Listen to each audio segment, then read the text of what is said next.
ప్రజలు ఆకలినైనా సహిస్తారు, కానీ ఆధిపత్యాన్ని సహించబోరని సీఎం రేవంత్ రెడ్డి అన్నారు. టీజీపీఎస్సీని ప్రక్షాళన చేసి గ్రూప్ 1 పరీక్షలను నిర్వహించి నియామక పత్రాలు అందించామని అన్నారు. గ్రూప్ 1, 2 ఉద్యోగుల శిక్షణ ముగింపు కార్యక్రమంలో సీఎం పాల్గొన్నారు.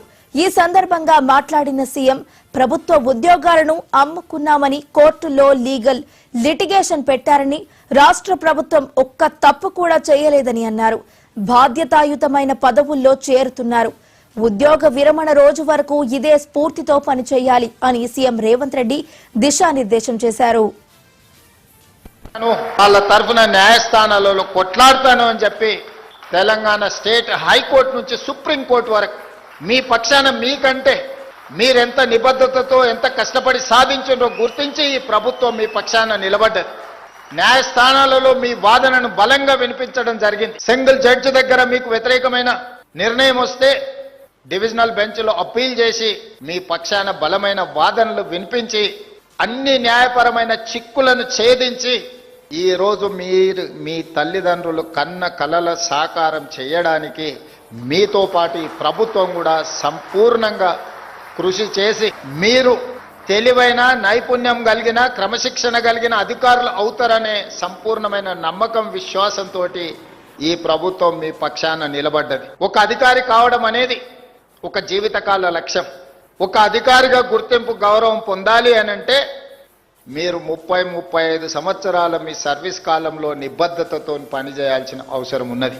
అధికారులం అయిపోయినాం కదా, అవకాశం వచ్చింది కదా అని మన బాధ్యతను మర్చిపోతే మనుషులుగా మనం పతనమైనట్టే, మనం అధికారులుగా మన బాధ్యతను విడిచిపెట్టినట్టే. అందుకే యువమిత్రులారా, ఈ తెలంగాణ రాష్ట్ర ప్రభుత్వం మిమ్మల్ని కుటుంబ సభ్యులుగా భావిస్తుంది. ఈ తెలంగాణ రాష్ట్ర ప్రభుత్వం మీరే మా ప్రతినిధులుగా భావిస్తుంది. ఈ ప్రభుత్వం ప్రవేశపెట్టే సంక్షేమమైన అభివృద్ధి కార్యక్రమాలైనా అత్యంత నిరుపేదలకు చేరాలి అని అంటే మీరు ప్రదర్శించే చొరవనే ఈరోజు ప్రభుత్వం యొక్క సంక్షేమ పథకాలను ప్రజలకు చేర్చగలుగుతాయి. ఓ ఇందిరమ్మ ఇల్లు ఇవ్వాలన్నా, ఓ పేదవాడి రేషన్ కార్డు చేరాలన్నా, ఒక సన్న బియ్యంతో పేదవాడు కడుపు నిండా అన్నం తినాలన్నా, లేకపోతే 200 యూనిట్లు ఉచిత కరెంటు పేదవాడి ఇంటిలో వెలుగులు నింపాలన్నా, లేదా రైతుకు రుణమాఫీ జరిగి ఆ రైతు కళ్ళల్లో ఆనందం చూడాలన్నా మీరే మా కళ్ళు, మీరే మా చెవులు, మీరే మా ప్రతినిధులు. నేను ఇక్కడ పాలసీ చేస్తుండొచ్చు, ఇక్కడ నేను నిర్ణయాలు చేయొచ్చు. సచివాలయంలో నేను ఎంత గొప్ప నిర్ణయం చేసినా దాన్ని అమలు చేసే అధికారులుగా మీరు ప్రదర్శించే చిత్తశుద్ధే ఈ ప్రభుత్వానికి మంచి పేరైనా చెడు పేరైనా. అందుకే ఈ శిక్షణ, ఈ ఫౌండేషన్ కోర్స్ 43 రోజులు మీరు ఏదైతే శిక్షణను అందుకున్నారో అనుభవజ్ఞులందరూ మీకు ఈ రోజు పాఠాలు నేర్పినరు.